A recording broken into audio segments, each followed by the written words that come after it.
advantage. Yeah. Up in the top lane. So, we're going to jump into pick ban number 2. SK Telecom is going to be on the red side now. First ban, Lucian against Teddy. Yep, Lucian going to be taken away with second ban from Dom1. In game number 1, so just mixing up the orders here, but still just don't want to see it, even now that they're on the blue side. See whether SKT just goes for the standard Cassio first ban, or whether they're going to look at something else. I have a feeling that Vladimir first ban sounds like a good idea to me. Cassio and Vlad. 2 very respectable bans. Yes. Cassio is the first one, and now you're Dom1, and you ban away the Galio.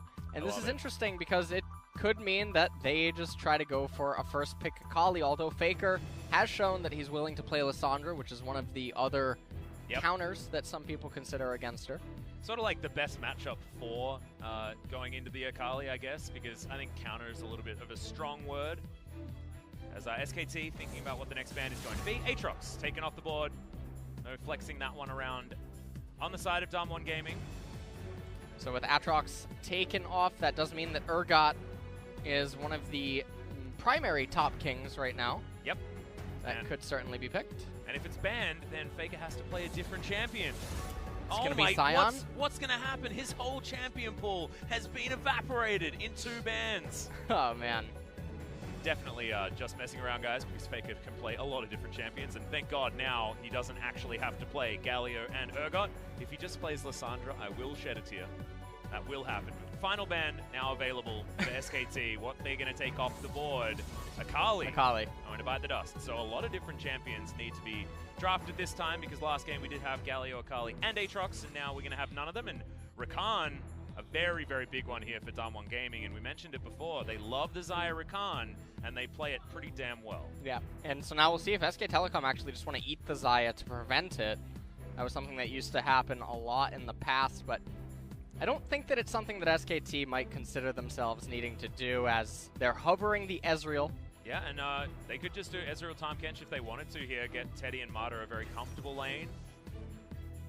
Still a lot more on the board and available. If we have a look at our last bans, the Vladimir now slipped through, and Tahm Kench was actually banned by Dom1 Gaming on the red side, if you remember. So they can snap it up here. Can SKT, but they don't necessarily need to if they want to ban it last round. Sorry, pick it up last round, but nope, they're going to take it away. SKT just round out that bottom lane very comfortably. And now when you're Dom1, you already know that you're probably just going to pick the Xayah, so just get it out of the way. They certainly don't want to go through this round without picking it, unless there are other higher priority champions that they want to be locking away. Well, I think Xayah and then accompanying it with... Oh, Kai'Sa. Okay, a little bit of a mix-up. I think accompanying it here with a jungler pick would be ideal. When you know that you're likely going to have the deeper champion pool in top lane, and with so many top laners having already been pinched, you can just try to pinch it even further in the second ban phase. And even then, I mean, Nuguri is going to have to be picking blind most likely, and unless they pick for Khan right here. Well, the Rise is being looked at. One of the most ridiculous performances that Nuguri had was on this Rise, I believe, in the Casper Cup. Just did a hell of a lot of damage and was basically immovable. So it's going to be locked away, but could certainly be Showmaker's champion as well. And on the blue side, it's all about getting those flex picks, giving yourself as much of that flexibility as possible. Bottom lane locked in and only showing one of their solo lanes. Now is SKT. What are they going to answer with? The Jace being considered. That can be going into the mid or top side. But when Khan's on the roster, you generally assume that it's going top. This would be so sick if we actually get to see Nuguri's Rise against Khan's Jace, because those are 2 of their iconic champions. So if you want to see a Battle of Titans, that would be up there. And now we're moving into the second ban phase. All the junglers are still on the table. Yeah, everything. As Aurelia is going to be banned, so still, all of the junglers are up. Camille still available. Kha'Zix still available. Karthus, although we haven't been seeing him. No. Which is so surprising. You want to talk about a jungler that's unfun. I don't know. I'm pretty sure you find it pretty fun. I've seen your match history. Yeah. Do you want to hit tab at 4 minutes and check if any of your solo laners died and then feel how good you are when you're ahead? That's great. That's a great feeling. Reminds me of Shyvana. I feel like as soon as you see someone playing Karthus, the only thing that they like about playing League of Legends is winning. It is the worst feeling in the world when you're against a jungle Karthus. You fail a gank, you're like, oh no man, that's 3 camps for Karthus. Yep. And he's smiling as he's pathing golems to grind. He doesn't care. He's going to find his Archie in a couple of minutes. Exactly. It's like playing PvE League of Legends. I love it. Oh my god. And, alright, so junglers do end up being banned away. Kha'Zix, Sejuani, and Jinzhao taken off the table. Lee Sin still on the table, but Olaf being hovered. Yeah, and continuing to flex that Jace theoretically between mid and top, so SKT leaving things a little bit up in the air. I like the Olaf pickup here, but Lee Sin is going to be brought back by Clid, wants another MVP, wants to be able to put 100 points between him and Tarzan at the top of the table. See whether he can do it 2 games in a row, as Damwon Gaming now need to round out this roster and tell us where the Rise is going. And there's the Scion. So now we still don't know we got where a it's very going. fun, yep. We don't know where the Rise Okay, going to be, mid or top. And Talia being hovered. This would be 19 seconds to go. Okay, It's Nocturne. the Nocturne instead. Okay, so a lot of globals now with this squad.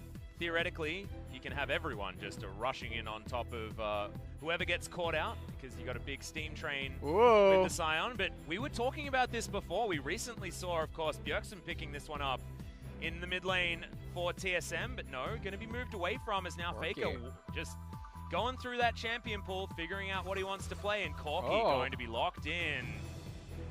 So Corky is likely going to be in the middle lane, and one of the things that's interesting about Damwon is they locked in the Scion and the Nocturne, and they showed a heavy amount of engage, even when Tahm Kench and Ezreal's already on the enemy team. Yeah. And that's really bizarre. So very similar to Damwon Gaming's draft in game number 1, you wouldn't think to see these champions picked after the enemy team already showed you what they were intending to do. So comp-wise, a little bit of self-counter going on, but I mean, obviously they're thinking, okay, well, we're just going to delete you. But if you're assuming that both teams are evenly skilled, it's a lot easier for SKT to pilot their composition than it is for Damwon. And I find it really interesting as well. I mean, I only get to watch a few games here and there of different regions, because the LCK goes for so incredibly long, and we do need to sleep at some points. But the last person that I saw play the Corky was Pyrion, and of course was sitting next to Faker on SKT last year. So seems like even though he's moved to a different continent, they're still in the same mindset. But I do like what this comp does on the side of Damwon much better than their Game 1 draft. Yeah. I felt like the Game 1 draft was much too squishy. They didn't have a lot of win conditions when it came to that mid game outside of the Zoe doing way more damage. And this time, SKT, a very different draft. Can't draft around the Galio, and we'll see whether this one's going to work out, because my questions were more for Zephyr and the drafting rather than the SKT players themselves as we hit the Rift.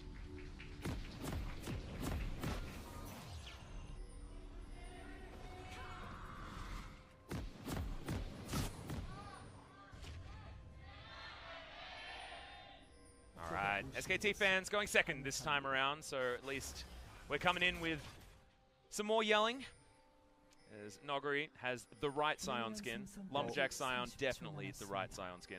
As Khan and Nada getting the curl around. Noguri might actually have to flash here, as Canyon going to turn up a little bit late. Flashing a little bit late also, but will survive as they respect the potential damage of the Nocturne, as now Faker might be overextended. Hoyt comes in, but only down to about 200 health, and already people getting frisky as Teddy has to flash very early. Oh my goodness. Okay, guys, calm down. Yep. So, a little bit of a clown fiesta right at the very beginning of this game. And if we talk about what both team compositions want to do, obviously the Jace wants to get ahead of the Scion. If Nocturne doesn't have ultimate to help him out, then Jace is going to be able to have his way, get himself a few plates early on inside of the laning phase. And Canyon, on a blue side Nocturne, does not want to be pathing to top anytime he doesn't have his ult available, or if he doesn't have a clear shot with Nuguri having a good laning phase. I think Noguri's going Battle Scion as well. He's taken the Comet this time around instead of anything a little bit more defensive. And Khan, he's going to full investment build with the Kleptomancy, as you just saw. So he's trying to abuse the Scion, but this Scion might hit back a little bit harder than the others that you may be used to. And interestingly, right here, we see Nocturne ignoring his Wraith camp entirely and pathing straight towards the Scuttle Crab. And Clid, on the flip side, he recognizes that his laners don't need him early on. He doesn't have an obligation to be anywhere, and so not wanting to fall too far behind of Nocturne's power farming, he's just going for the red into golems, then he'll transition either into Scuttle Crab left-hand side after this, not knowing what to expect, or he just passes into the right-hand side, but it does look like he's going to path left. This gives Jace the coverage, denies any attempt for Canyon to try to relieve pressure. But on vision here for Canyon, so we'll see whether SKT can do anything about it, as Faker, once again, below half health. Showmaker getting really nice trade onto him, and haven't really spoken about it, but the Scion wasn't flexed to the mid lane or anything like that, so we're not going to get Nogari's Rise. We are going to get the Scion matchup instead, and Showmaker will be on the Rise this time around. The thing that's very confusing to me is they have a lot of mismatch in their champions and team composition as to when these champions spike and what they're looking to do, and that could really impact their mid game, because Ezreal and Corki, they just have the freedom to sit back, and even though Jace, you might make, you know, the argument, oh, well, he begins to sort of tip her off. Against this team composition, Damwon's so much more reliant on their ultimates and their flashes and whatnot than SKT is.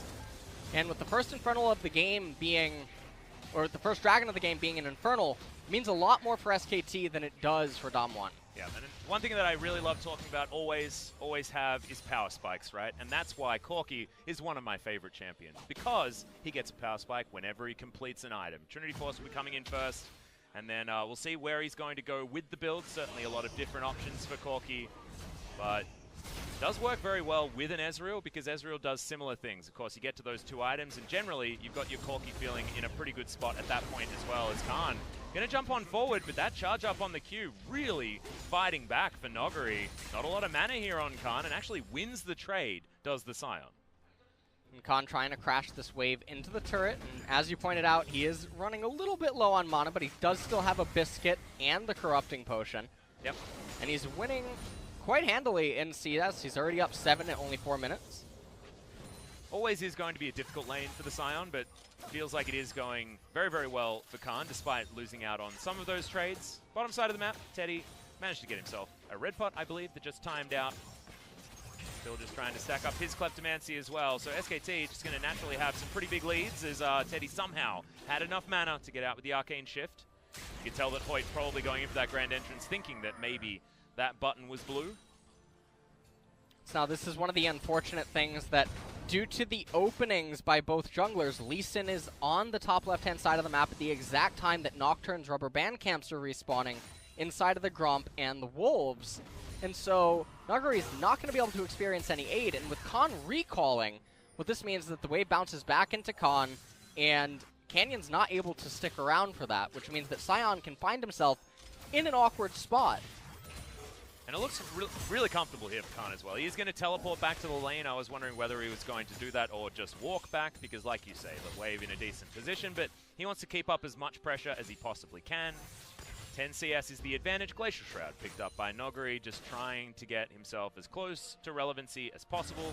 Righteous Glory seems to be the rush here, just to make sure that he's as effective as he can be in the mid game. But this is certainly going as expected, right? I mean, if you're a Scion in this lane, you're just expecting to cop it over and over again until hopefully the laning phase is over and you haven't died too many times. And this laning phase is more so measured not by what is Jace's CS advantage per se, but rather how close is Scion able to stay. If at 10 minutes or something, Nogari's only down 15 CS, he won the lane. Yeah. Because it's not supposed to be going 50-50. Scion's not supposed to be able to win. So it's more so measured by how close he can stay to the Jace. Speaking of close to the Jace, Clid should be able to lock down this Rift Scuttler, but Canyon, only level 5, doesn't have Paranoia. There's no Dragon Rage kick on Clid either. Nogari trying to get some control back here on the top side. Level 6s are in there, but he's going to run on forward. It's the Soul Furnace to proc, but not actually going to do too much extra damage. Oh, it's looking absolutely fine here for Nogari topside. Yeah. His Scion's actually faring quite well. Khan's definitely getting the worst end of some of these trades. Very uncharacteristic. Common and now Scion, man. Nocturne's about to hit 6, He's going to eat this red buff. Oh, he actually already has it, even before the red buff. So everyone has to be respectful right now. Yep, and speaking of respectful, Teddy actually goes for the Sheen completion instead of the tier, just making sure that he's got as much control in this lane as possible. We see this often to try and get through what can be difficult lanes, but just wanting to win more as Clid turns up top side. Noguri does have that ult available, but Khan, you can see, trying to stand in front of him. The Lumberjack just going to waddle underneath this turret, but there's the flash. Zombie Scion going to be positioned away as well, and he's got a big minion wave to contend with. SKT once again. First blood, the hands of Clid. Yeah, and that was a really peculiar first blood. It actually looked like SKT just wasn't going to be able to get it, but then Nuguri said, you know what? Hold on. Yeah. Let me ult right into you really quick. Wanted to get that trade kill, but just didn't quite have enough available. And he doesn't have ult to go back into top lane, which means that the next minion wave is going to push back into Jace. Jace isn't going to have TP either, so Nuguri going to be a little bit hard-pressed to crash it. Watch this gank right here. Khan completely gives this away. Clid even shows himself. And at this point, Nuguri can just flash away. And there was no way Clid could follow. Nocturne has 6. He's eating his rubber-banded golems. He's in close proximity to Infernal. I don't know what Nuguri was thinking. Yeah, it was very, very strange. And then flashing when he was definitely dead afterwards, burning down with the red buff. I don't know. He saw something, and it didn't work. So there are some times where... Probably watch Bird Box, judging by how that gank just worked. God. You know, God. Did you like that film? You know, I didn't mind it. I felt like it was the perfect example of a film where I wasn't bored or upset during the film, but I didn't actually think it was that good. Does that make sense? Yeah. Like, I was thoroughly entertained, but I just wouldn't necessarily call it good. The impressive thing to me is that Sandra Bullock is 54. Oh, she was phenomenal in that film too. She's 54. She looks like she's 30. Yeah, it doesn't make any sense. I don't get it. That's not witchcraft. I don't know. I don't know what else is. Well, I don't know whether witchcraft is actually real, but now I'm starting to think that maybe you're onto something. Okay. Well, anyone's listening is friends with Sandra Bullock. Can you let us know exactly how she does it? I know we're in the skincare capital of the world, and theoretically we should know, but haven't figured it out quite at that level just yet. Because I mean, I'm getting old, man. So it might be worth doing. Is this Infernal Drake going down relatively quickly, courtesy of Faker's package that he just delivered to it? Canyon, though, there's the Paranoia. Wants to get the steal, doesn't. Kick back onto Canyon, but that's a beautiful quickness combo from Hoyt as he dives his way forward. The first kill does go down onto Clid, but someone special delivery. See you later, Mata. Oh, and they're just going to ignore the turret and say, Teddy, can you please come with me? Yeah, thankfully they were tanking with the right person as Teddy tries to get his way out, but he can't. It's the Death Squad, and Dom1 Gaming get 3 easy kills. Yeah, so let's talk about what just basically happened. SK Telecom picked up the Infernal. Now that thing is going to scale so much later on for this SKT team comp. It's going to end up being a multi-thousand gold worth dragon. And SKT, they do get some minion wave. We'll take a look at this replay really quick. So, Clid, being a hero, managed to actually get the Infernal. If they didn't, this was catastrophic for SKT. The quickness locking everyone up, and then the Rise ultimate. Nuguri says, hey, I'm helping. Yeah. Managed to get right into the portal. I mean, he is the train driver, so generally getting into the train is something that he's got some practice in. As our Showmaker flashes just to secure this one onto Teddy. So right here, they got 3 kills and SKT got 1, but you have to factor in the minion waves that SKT is getting in mid lane and top lane, as well as the XP and the plate. Yep. So even though on paper it looks, wow, really cool, Dom1 Gaming just got 3 kills and SKT only got 1. SKT won out through all of that. And you can see it in the gold. Yep. 1300 is going to be the lead here for SKT, and they know it. Only 3 left on those plates in the mid lane, 4 on the top side, which is exactly why this lead is there. And the Infernal Drake, it's massive, especially this early on as well for all auto attack based champions. Oh no, the Corky Bug is back. What's the Corky Bug? The permanent Gatling gun. I love it. You love it? That's my first time seeing it. Oh, it's not great. He's very happy. Do you remember the Constazonias?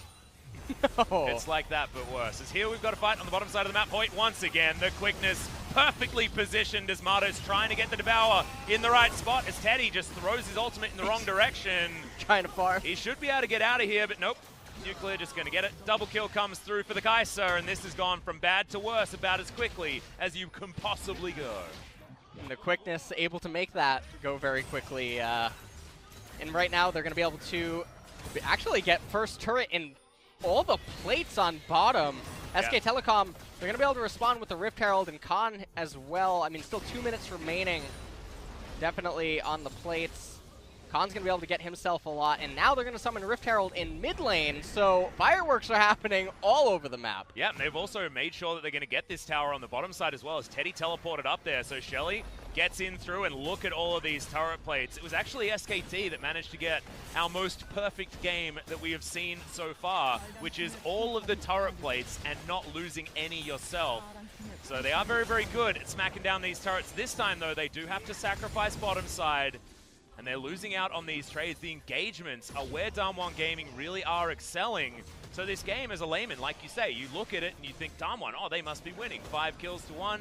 They're getting these team fights beautifully. But SKT are being able to rake in the gold a little bit more quickly. Having double Kleptomancy also helps on that one. But you can see, wasn't a whole lot Martyr and Teddy could do. Yeah, they were just a little bit too far forward. Didn't respect that Canyon was there. And Clid, meanwhile, as he's taking the Rift Herald, doesn't have any intel on the blue side jungle. If they saw those camps up, you can deduce pretty easily, okay, wait a minute, these camps have been up for a while, Nocturne can't be here, and then Teddy and Mata can just back up, but Damwon managing to punish their mispositioning, convert that into the first turret, got a lot of stacks.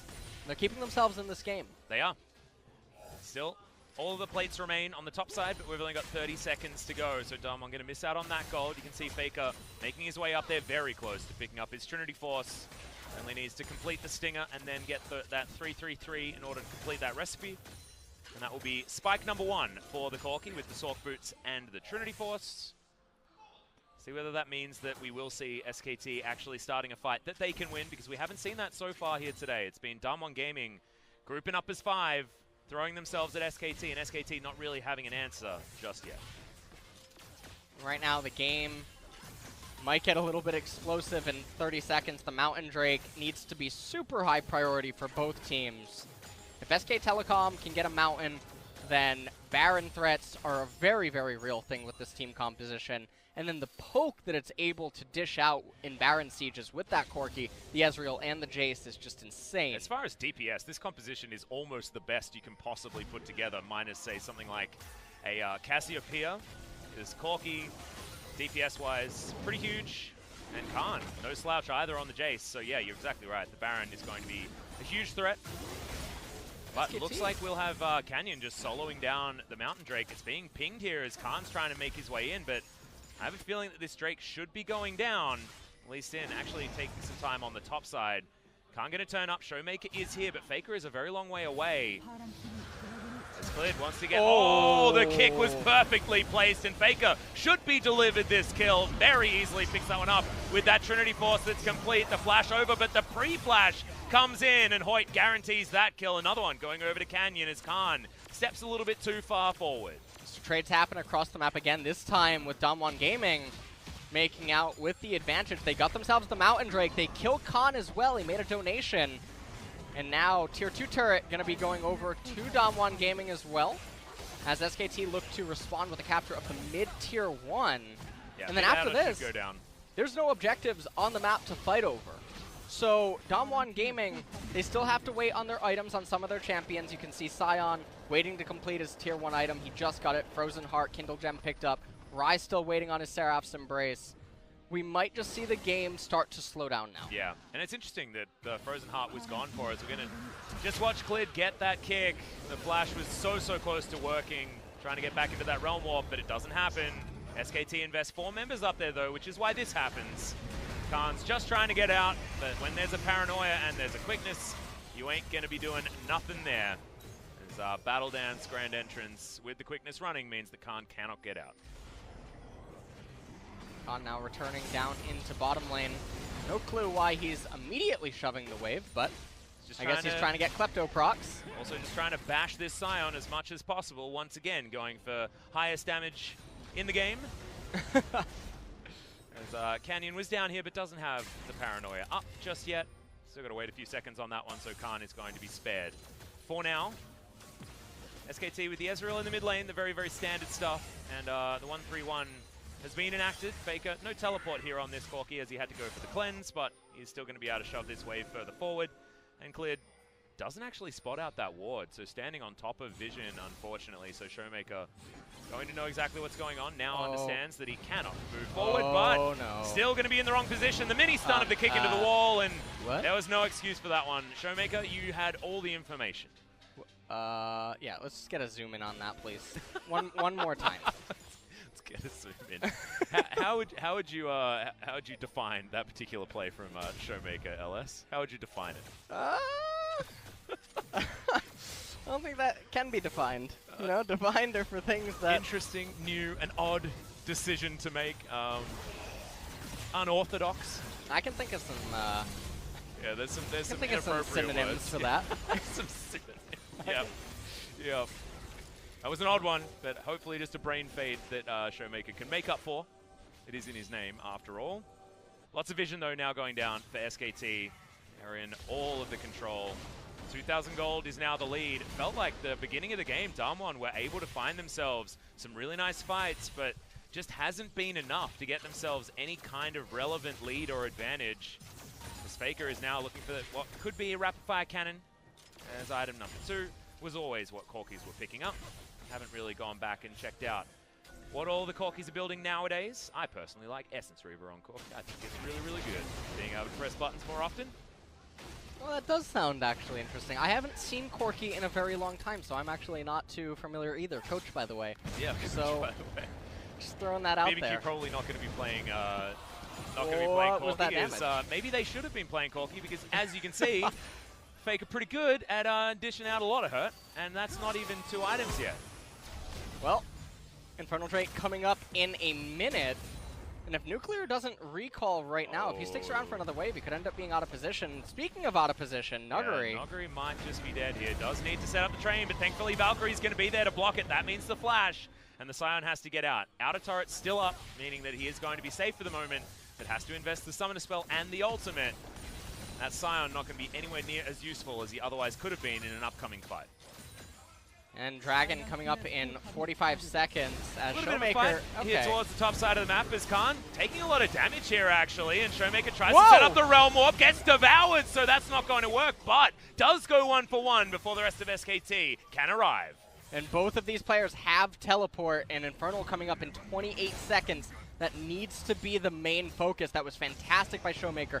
He got himself the turret, picked up the kill onto Khan, also drew Tahm Kench's ultimate out. Yep, and now has the Morellonomicon as well, so he's going to be even more of a threat. Actually, cashed in a lot of extra money. Seraph's Embrace was already transformed at that point, I believe, as well. And Canyon, speaking of Power Spikes, does have his GA, so he's going to be a lot more relevant than this Nocturne could have been in the past, and can actually play a little bit further up and utilize some of that DPS that he does have available to him. Faker's not very healthy for this, and he's sitting on a lot of mana, and SKT just lose the Infernal. Yeah, that's a whoopsie. That is definitely a whoopsie. Paranoia to come in, but it feels a little bit more defensive as Hoyt dives forward. This isn't the quickness that we saw last time, though, as Nuclear does lock down the first kill. Dives on forward, picks up the double now as the Kai'Sa feeling well and truly online at 20 minutes here into this game. SKT limp away after losing their jungler and top laner and the Infernal Drake. Yeah, this is really bizarre. SK Telecom knew that this Infernal was coming up for the past 2 minutes. How do they let the lane states get to this, to the point where Faker's trying to recall 5 seconds before the Dragon spawns, Khan dies up in top lane, everything does not look to be going that well, and now Damwon Gaming with that Mountain Drake, with the Kai'Sa, the Nocturne. Oh my god, look how much damage this is taking. Faker wants to come on over, but they're just going to obliterate it. Damwon Gaming move over to the Baron, look at it, and it dies. So, let's take a look at the Infernal Drake. Now, let me give you some antonyms for how I felt about this. Okay. Good, fantastic, great, right. Amazing. You're finding different ways. I really like it. I really like it. But yes, you're exactly right. Nothing really going in favor of SKT at all. They just had to flash their way out after Nuclear just demonstrates that the Kai'Sa is well and truly online. Those 2 items are in. Has a Zeal now, so going for that more AD version. 4-0-3 though, and quietly, this Kai'Sa has set herself up to be 700 gold bounty worth, and certainly the main focus for SKT in this game moving forward. And SK Telecom, they're still in this game. Both teams have an Infernal Drake. One of the good things that they have going for them is that mid-tier 1 turret is such a thorn in Damwon's side right now. It is so obnoxious for the Baron Siege because you're going to end up wasting a minion wave just on that turret. You can't quite reach the turret number 2 unless they go for this heavy engage right here. Well, they're looking for it. As the Baroned up minions are heading forward, Faker trying to land the poke, and does certainly have a lot of opportunity. Hoyt standing on top of a ward, and SKT not going to get dove this time. And they're just able to hold off at this tier 1. And then you see what's happening in the side waves. SK Telecom, I guess, missing out on a few minions up in top lane. So far, they have been repelling this Baron relatively effectively. The Baron power play is nothing to speak of as of just yet. True Shot Barrage going to be utilized, but now doesn't do that much damage to these minions as Hoyt yet again just looking for a quickness opportunity. Canyon has the Paranoia available as well as Teddy jumps on over to him. So now that Paranoia is not going to be utilized, down to about half health. It's Khan. Powered Shock Blast, and thankfully they can answer back. That wasn't a visual bug, I actually thought maybe it was, as Hoyt was very, very close to that turret, but no, he's actually there. Just wandering on through though, and Damwon just waiting for that next opportunity to engage. They just can't get this mid turret. They're trying their damnedest to do the Nayram. Well, Nogri's just going to walk towards them. That's his strategy. The quickness also just tying everyone up, and SKT's health bars are melting at the hands of Damwon Gaming. Canyon utilizes his GA absolutely beautifully, and this may just be base broken on this push. Well, Ezreal and Corki able to hold on, I guess, just a little bit, and there's no more minion wave. Now they're able to pick it up. They're going to at least lose one more turret here. That one's going to fall extremely quickly. Yep, that Rage Blade going to be stacking up. The Showmaker is preparing the top lane in a turret. And now, that Baron power play looking much better. 3,500 gold. And that's actually translated into the lead here as Damwon Gaming, for the first time in this game, after that Baron, picked up that gold lead. And let's check out this fight yet again. Look at Hoyt. Hoyt's Rakan is so good, guys. That is fantastic engages. He's been the MVP of this game. Oh, he already is. So far. He's getting it. I'm putting down, that's my vote, even though we don't get a vote anymore. It is still my vote. And I hope he gets it. Faker only able to augment his build with another pickaxe. So is going to be looking for the very standard Corki build of the rapid fire cannon into the Infinity Edge. Still does work out very, very well for the Corki, and 3 items is where you want to be as far as getting that maximum damage. But talking about 3 items, they're in for Teddy. He's got the Archangel staff stacking, but he's 0-2-0 on this Ezreal this time. And look at how far behind the Kai'Sa he is. Nuclear is massive on this pickup on the bottom side for Damwon. And one of the other problems that SKT is facing right now is the level discrepancies between all of the champions. It's definitely another problem that they're going to have to come back from, and with another Mountain Drake coming up. Wow, we had Barons some in 2 minutes. Real boring dragons in our first series, and now it's all Infernals and Mountains. We're getting the good stuff, even though my personal favorite is the Cloud Drake. I think movement speed is completely underrated. Big fan, but that's okay. These are the ones that these teams want, and Damwon Gaming going to make it 3. As the next Baron, they're going to look at it, and it's going to be dead. It's basically what happened the first one, and I'm very, very frightened. For any Baron lovers out there, he's not lasting very long. In a minute and 20, assuming Damwon Gaming can actually get the control around that area, because SKT have got all of the wards that they want around the back of the pit, can at least have themselves an avenue to get on over. This control ward's going to spot out Hoyt. Hoyt now knows where all of that vision is, so where they can actually get in there for that deep vision. Khan on the bottom side of the map just pushing this wave out, as Nogri will be in a great spot to try and get that engagement, but it's Teddy and Mata, the Tahm Kench and the Ezreal, very, very slippery. They're not going to pull any triggers just yet. Right now, just a little bit over a 3,000 gold lead for Damwon. They do have that Infernal to boot, though. And Seraph's Embrace, I'm not sure how close Teddy is to completing it. Khan has to be very close to the Guardian Angel. Yes. So hopefully going to be going back relatively soon to grab that. 3 items in for the Jace is going to be very important for this guy. And Lee Sin does have his Guardian Angel as well. So put off the Black Cleaver just to try and equalize on the GA count with his opposite number in Canyon. Baron going to be likely the final fight of the game. This SK Telecom team composition is very good at shredding turrets. But on the flip side, 2 Mountain Drakes for Damwon If they get a hold of another Baron, SK Telecom's team composition is a poke comp. Poke comps do not like Baron. No, they don't. But at least they do have a lot of DPS. I mean, Teddy and Faker moving towards their items, like you say. Seraph's Embrace, Transform going to be coming in very soon. He's got a pickaxe now. I'm not sure what that's going to be turning into, but it's there. And Faker very close to the Infinity Edge, as you can see. Maybe Teddy just looking for as much bang for your buck as you can possibly get, because these next fights are going to decide it for SKT. If they can ever have time to stand and deliver on SKT's side, Teddy and Faker will rip someone apart. Now Hoyt has to use the Battle Dance to get his way out. Grand Entrance, I'm sorry, as Showmaker maybe caught out here. Lots of damage availability as he's kicked in amongst the team. Does have the stopwatch, but eventually falls down. Damwon Gaming can't follow up in time. They do end up getting Showmaker. He does have teleport available, so depending on how long Damwon can try to stall this, Baron's still a very real possibility. They did use Khan's Flash for that. They did get Showmakers as well. Clid holds onto his flash though, so when that kick comes back up, which should be relatively short time, we'll be able to flash kick someone. As Noguri thinking about going for something here, as Hoyt was going back, but now has to stop it. It's a bit of a scouting cue there, but SKT you can see playing very respectful of what Damwon are capable of. Still only 2,000 in it, absolutely nothing to write home about. I've seen quite a few videos to know where this was going, as Showmaker just overextended Showmaker seems to be the thing for this game. That being said, he's farming very, very well and is still doing a lot of damage. Now has that Spellbinder completed for the extra movement speed and burst damage. If he activates it, he's going to be one scary rise. But that was his stopwatch now, and that has been taken out. So not Zhonya's yet. That might mean that SKT will have an easier time taking him down if they can just jump on top of him with everyone. And all the SKT champions, they have their items completed. Yeah, this is a very good spot for them right now. Seraph's Embrace still on cooldown for Rise. Super big.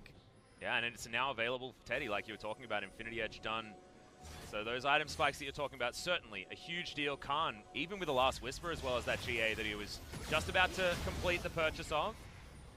So SKT actually are much stronger than they have been throughout this game. Someone needs to get more of these incredible Hoyt engages. They're going to make this one work. At the moment, just bouncing around with his Battle Dance. When is the quickness going to come in? When is the engage going to be opted in for here from Damwon? Because playing around the Tahm Kench's availability is going to be important as well as Faker. Maybe a little bit too aggressive, but does have to use the cleanse to get himself out with the Valkyrie. True Shot Barrage, lands onto Showmaker. Just getting a little bit frustrated as they're getting poked out just a little bit, which is what SKT's composition certainly has the availability to do. And Infernal now coming up in 15 seconds. If you're SKT, you really can't afford to just let this go away. It is so important to auto-attack based champions. Oh yeah, 5 seconds now. Maybe SKT are thinking about going for some sort of trade here, but at the moment they're just clearing out vision. And Damwon will just get this for free. SKT just playing scared. Thought LCS ended. I'm not quite sure. Not sure what we're watching here, but they don't even attempt for Baron. There's no lane setup whatsoever. I was watching 100 Thieves earlier on, so I got a bit of SKT in that game as well. Thank you very much, Bang. I'm sorry. Yeah. I know it wasn't exactly the greatest experience for Bang. Oh. Oh, that's a lot of value. Canyon at least does have the spell shield. But keeping the Kai'Sa honest is certainly something that SKT wants to be doing. Okay, Hoyt needs to be real careful. That last auto not actually going to fire there from Teddy, but man, if he had hit that W, that would have been most likely a dead Rakan. And Teddy now is feeling real good with the items that he's put together, and we know what Teddy can do on this Ezreal if given a long leash. I feel like the leash isn't short enough if you're a Damwon Gaming fan. Well, I think that right now what we're getting is a early preview to the Genji versus Jin Green Wings. Seems to be. Oh no. Oh no. Well, I mean, this game, 32 minutes in. Come talk to me at 52 minutes into the game, and then I'll agree with you. We're just getting started. Hold yeah, on. exactly. This is the warm-up. Baker without teleports going bot lane. Hold on. He's got the package for the extra movement He speed, does. though, LS. Okay. Not gonna. Is he gonna eat Bertha? I don't know. That's the Gromp on the right side. The other one's Agatha. That's Agatha and Bertha. Yes, A and B. Wow, they're just some really, really nice names there. Yeah. You got to be careful making fun of people. I mentioned Ingrid as being... Oh, okay, fight's going to break out instead of Showmaker. I've seen this movie before. As now it's looking like it's much better for Damwon Gaming. GA's in there, but Showmaker's able to fight back as now Khan just throws his life away as well on this top side. Faker has the package, but is it going to be enough here as there's the Realm Warp? Package comes in, but I don't know whether it was a great idea as now Teddy watches on in horror as the man in the mid lane is going to bite the dust, and SKT are well and truly routed. That's a clean ace, and Damwon Gaming will break open the base. Yeah, and I'm pretty sure that this is just going to be the end of the game. They have a cannon minion here, Sion tanking, teleport coming in from Ryze. I hope that he bought a Sork Elixir. And it looks like that we are going into game number 3. And what happens when these series go to game 3s for SKT? It's been a bad news story for SKT fans every single time. Hoyt on the fountain isn't even going to die, as the Nexus does, and Damwon Gaming fight back. And man, SKT, I think you got to ban that Rakan this time around, because Hoyt was so damn good on that champion, getting the engages where he needed to, and Showmaker overextended multiple times, but that last time led to his team getting an ace and Damwon Gaming winning the game. Yeah, SK Telecom this game looked very, very off. They were not managing their side lanes properly. They were just letting dragons completely go by the wayside, completely neglecting them. Khan looked very, very off. Nuguri was doing fantastic on the Sion into Jace matchup.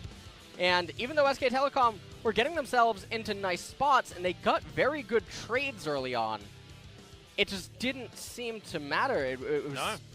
I don't know what they were doing in the mid to late game. I don't think they knew. It was just super weird as well watching, like you say, Khan on the Jace having such a difficult performance, because we're so used to talking about this guy as the god of playing Jace on the top side of the map. And it felt like Nuguri just had the easiest time ever on his Comet Scion, just going CS for CS on the top side and going double Kleptomancy and then really not capitalizing on it. That's why we saw so much of a gold lead at the beginning of the game for SKT, but it just didn't even really matter. Once that game got into the mid game, once these fights continued to go further and further in favor of Damwon Gaming, just really looked like a rough time for SKT, despite the fact that they took so many of the turret plates. The early game was navigated relatively well. And then if you don't do anything in the mid-game, generally you're going to lose a game against a team fighting comp like this, especially one with a Ryze that does so much damage. No, let's just take a look at the damage. I mean, the Lee Sin is virtually non-existent this game. Jace has a lot of damage. That's because he was always fighting with the Scion. Sorry about that. And the Corki, 15.1k damage. We saw at several points, Faker lit up people's health bars, but just didn't really matter all that much. And also, that's probably one of the lower damage values that I've seen percentage-wise for an Ezreal that we've seen so far here in the LCK. Of course, the double-tier Ezreal build, he just forks out a lot of damage, and he can do it from relative safety. But Teddy just couldn't, honestly. It was just Damwon starting fights whenever they wanted to, and Hoyt was just so good. I have a feeling there's a bit of a spoiler as far as that MVP that you're going to be seeing relatively soon. But guys, Game 3 going to be coming up right after the very short break.